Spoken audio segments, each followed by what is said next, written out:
Hello and welcome. This is City Breaks Marseille, Episode 5, La Joliette, the Mucem and the Cosquer Museum. And if that all sounds like things you've not heard of, don't worry, all will be explained. La Joliette is an area of the city, and the Mucem and the Cosquer are two of its standout modern museums, both of which very much on the list of things that you may wish to visit. If you've seen pictures of the port in Marseille, what you're imagining is that natural little harbour with the pink and white buildings all the way round, the hills rising up on both sides, etc. But that is not really what is meant by the port of Marseille, and it's the part which is that I'm intending to talk about today. If you can imagine standing at the old port with your back to the city centre and looking out and down off to the right where the road bends round out of sight, that is how you reach the area that's the subject of today's episode, the part of the city known as La Joliette. Round there certainly is a massive port, the largest in France, in fact, where some 40,000 people work, the area where boats from about 200 different crossings and cruise routes come and go, the area renamed in 2008 as the Grand Port Maritime de Marseille, so Marseille's large maritime port. But if you're wondering what you might have to do down there as a visitor to the city, the answer is lots of different things. It's the site of the two museums that I've just mentioned, and it's very much been redesigned as an area for shopping and leisure, all part in the early 2000s of something called the Projet Euro-Méditerranée, so the Euro-Mediterranean project, the revamp of the city which very much laid the emphasis on Marseille's twin roles as, yes, a French city, but also very much a Mediterranean one. So the general plan for this episode is going to consist of a walk through the area first, just telling you what there is to see there, and then a swing back to look at some of the major places there that you might want to actually go inside. But in true City Breaks form, we must start with a little bit of history. Just back, in fact, as far as the 19th century, when Marseille was becoming increasingly prosperous because of its shipping, its trade, its pivotal role in the management of France's new colonies, and gradually it became clear that the old port, the Vieux Port as it's called today, simply wasn't up to the job anymore. A new one would have to be built, so round the corner they went, and in the 1850s was built a vast new complex of warehouses and quaysides, centred in fact around one huge company called the Compagnie des Docks et Entrepôts de Marseille, so docks and warehouses. All of this very much put Marseille firmly on the map. It began forging links with the other big ports in Europe. It became a setting-off place for all sorts of far-flung places that were now more reachable because the Suez Canal had been opened in 1859. A thriving, bustling area then, which worked full steam ahead until at least the middle of the 20th century, but which then did begin to get somewhat run down until it was rescued in the early 2000s by the Euro-Mediterranean project. So imagine that you're on that corner on the right-hand side of the harbour, standing just underneath the Saint-Jean fort, perhaps near the, am I allowed to say, quite ugly concrete cube of the Mémorial de la Déportation. That's the spot from which you can look back at the old harbour, or the other way, down across La Joliette. If you walk in that direction, one of the first big things on your left that you'll pass is the Mucem. That's M-U-C-E-M, the M-U standing for museum, a large museum of culture and civilization built in 2013 and opened as part of the celebrations for Marseille's year as a city of European culture. Not far past that, on the other side of the road, so on your right, you'll see an art gallery, the Regard de Provence, which, as the name suggests, specialises particularly in artists from Provence, from the local area. And past that, something you'll probably recognise if you listened to episode 4, and that's the cathedral, La Major, and just beneath that, along the dockside, Les Voûtes, which means the archways, and behind which you'll find a whole selection of shops and cafes. Further down again, on the right-hand side, Les Docks, the docks. That being the name given to the former warehouses, which all had a huge makeover and are now a massive centre for shopping and leisure and business. And on the other side of the road, the last must-see place, the Terrasses du Port, so Port Terraces, another shopping centre, but a purpose-built one this time, from 2016, I think, with shops all over the ground floor and the most amazing terrace on the next floor up, with a fantastic sea view all along it. So, just to wander down that area would be getting a little bit of the Marseille vibe. You could definitely spend a morning or an afternoon doing just that, perhaps stopping off here and there for a drink or a snack, but more likely you may want to visit one or two of the places which I've mentioned and find out exactly what they have to offer.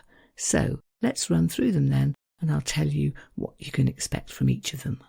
Starting with the Mucem, M-U-C-E-M, M-U for museum, C for civilisation, civilization, and E&M for Europe and Mediterranean.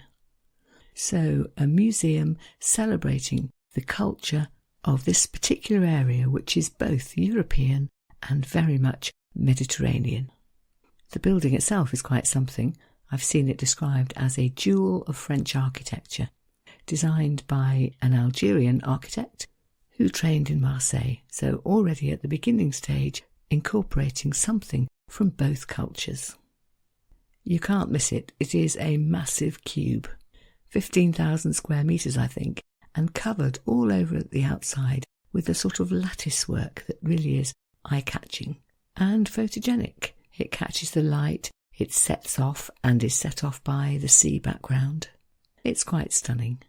And add to that the fact that there are suspended walkways between the sky and the sea that you can explore, one of which leads over to the Fort Saint-Jean.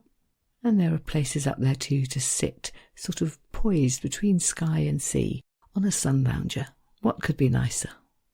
And then inside the museum, a multidisciplinary venture, mixing up anthropology and history and art and all sorts of other aspects of culture and civilization.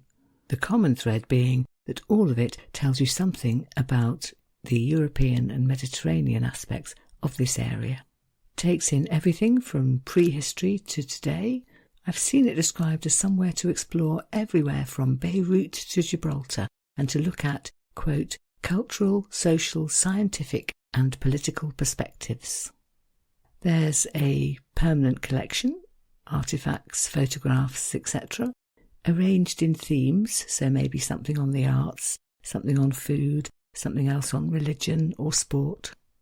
For example, the section on coffee talks about the Arabic and colonial origins of coffee before going into production, preparation, consumption, the whole social side, cafes, etc., with examples from all over the Mediterranean region.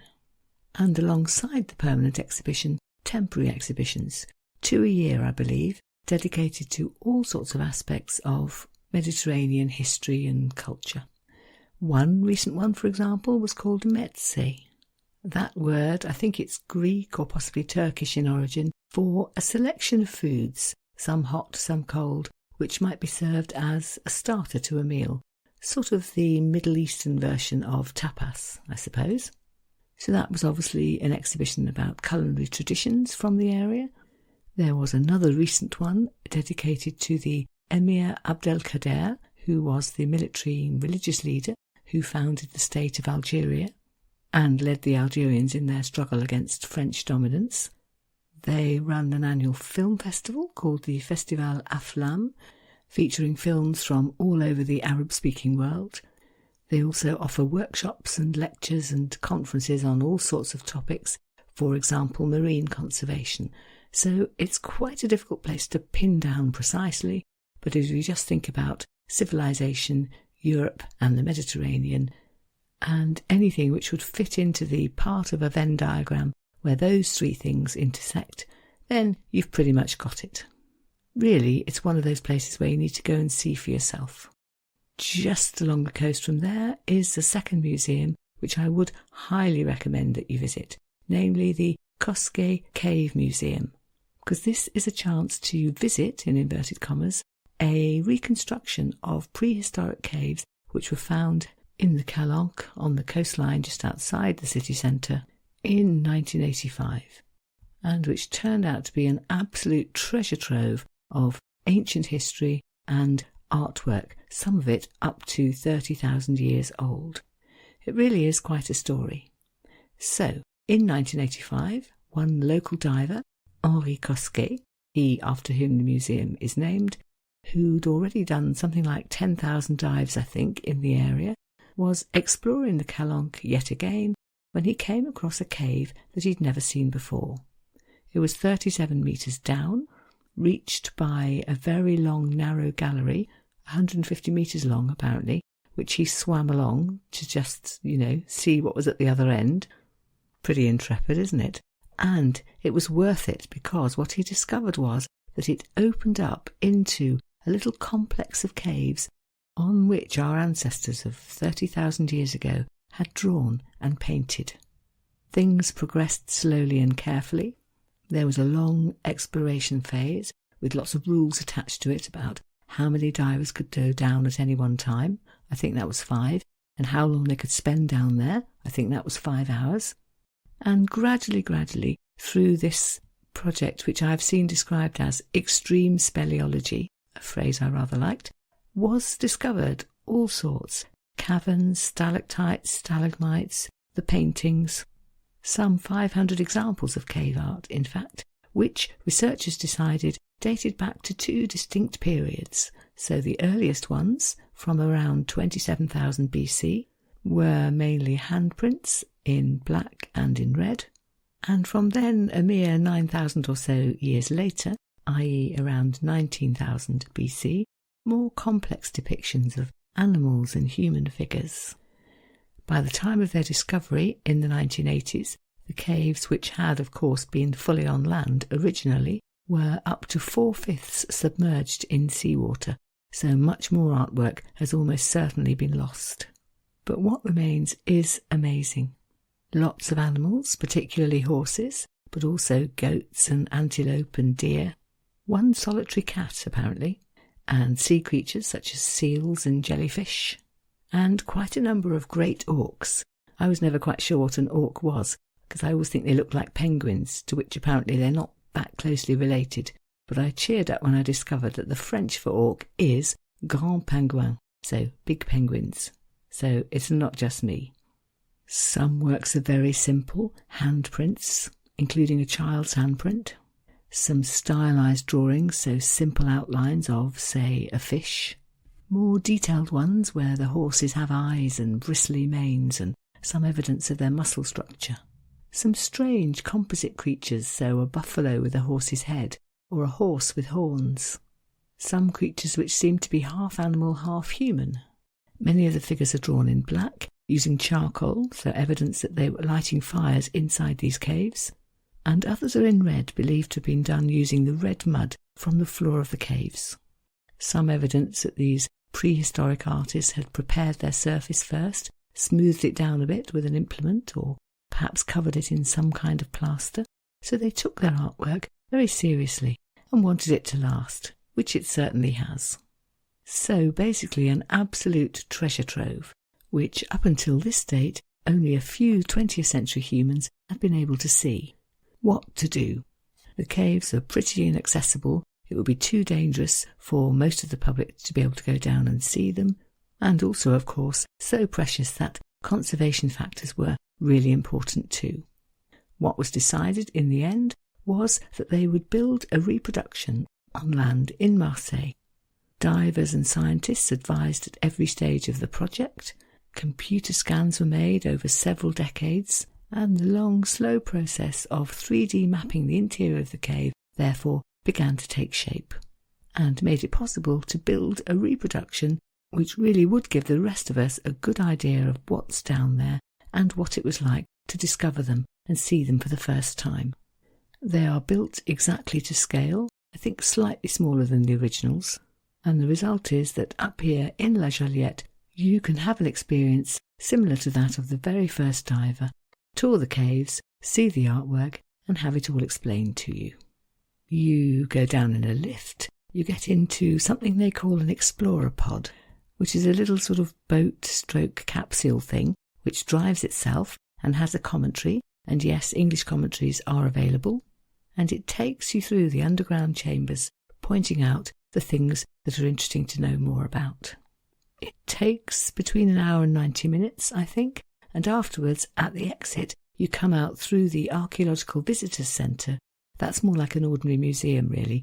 There are 3D models, life-size replicas of some of the animals found in the area at the time when the caves were inhabited, even models of prehistoric man and woman. It really is quite the experience. What else can you do along La Joliette? I did mention the art gallery, Les Regards de Provence. In fact, I'm going to come back to that in the next episode. So I'll just say here that they have permanent exhibitions of Provençal artwork, much of it from the 19th and 20th centuries, but also temporary exhibitions of various modern artists. Just past that, you'll come to La Major, which I talked about in the last episode, the cathedral, so I'm going to skip over that here. And then beyond that, these 3 areas of shopping and leisure facilities, all or any of which you might want to have a look at. 2 of them are revamps, where old buildings have been repurposed. That's Les Voûtes and Les Docks. And one then is the purpose-built, all-singing, all-dancing new shopping centre, Les Terrasses du Port. So, starting with Les Voûtes, they are the arcades along the right-hand side of the road, just below La Major, built in the 19th century as part of the old quays and docks, used as warehouses and storerooms and whatnot, but beautifully restored, lovely creamstone decorated arches, behind which lurk lots of different shops and cafes and whatnot. The idea, I've read, was to create along here a sort of boulevard du littoral, so a coastal boulevard, a wide, beautiful road that you're going to want to stroll down, with the added plus that here in Marseille, one side is along that gorgeous coastline. I came across one version of the vision that they had, expressed as follows: tendance gourmande, musicale, culturelle. So, with a leaning towards nice food, music and culture. Again, somewhere you need to just explore really and see what you find. And then a little further down on the opposite side of the road, so the coastal side, the Terrasses du Port, a brand new state-of-the-art shopping centre opened in 2016 with nearly 200 businesses inside, lots of shops, 20 or so restaurants and cafes, a mecca of fashion and shopping as I've seen it described. Not all fancy shops, there's H&M and Printemps and Uniqlo in there, alongside an Apple store, and quite an emphasis on the top floor with its wonderful rooftop views and array of restaurants and eateries and cafes and bars. 260 metres long terrace, wonderful sea views, deck chairs, all kinds of food options, think Japanese or burgers or pasta, or smaller items that you can either snack at or eat on the go, so ice creams and coffees. I think there's even a Starbucks up there. Somewhere, in short, to picture yourself perhaps, I don't know, downing a cocktail at sunset while gazing out over the Mediterranean at the sea and the islands and the Chateau d'If. You can watch the cruise ships come and go. You can enjoy, in inverted commas, the screams of the seagulls, lap up the sun, make the most of your deck chair. The shops are open every day from 10 until 8 in the evening, the restaurants from 10 until 1 a.m, so it's become very much an evening place as well. And finally then, the biggest of the 3 complexes, Les Docks, where many clever things have been done to the old docks and warehouses to turn it into a business and shopping and leisure facility. So if you cast your mind back a century or more, you can imagine 150,000 tonnes of merchandise being stored in the warehouses here, all the workers from the Compagnie des Docks rushing about, goods being loaded and unloaded from the boats, transported by train off into the rest of France and indeed Europe. And all the main buildings that were there then are still there today. So that would be 4 big warehouses, each around its own courtyard, 7 floors, a real hub of industry functioning until the 1980s. It was a bit run down by then, but help was at hand in, yes, you've guessed it, Project Euro Méditerranée. The whole place was rehabilitated, restored, one of those projects that keeps as much of the original as possible, but just adds little touches to modernise and beautify it. Here in the shape of much bigger windows, so the place is filled with light, and in fact glass areas on the roofs too. There's an interior street leading through each of the buildings from one to the next, so that gives it a unity.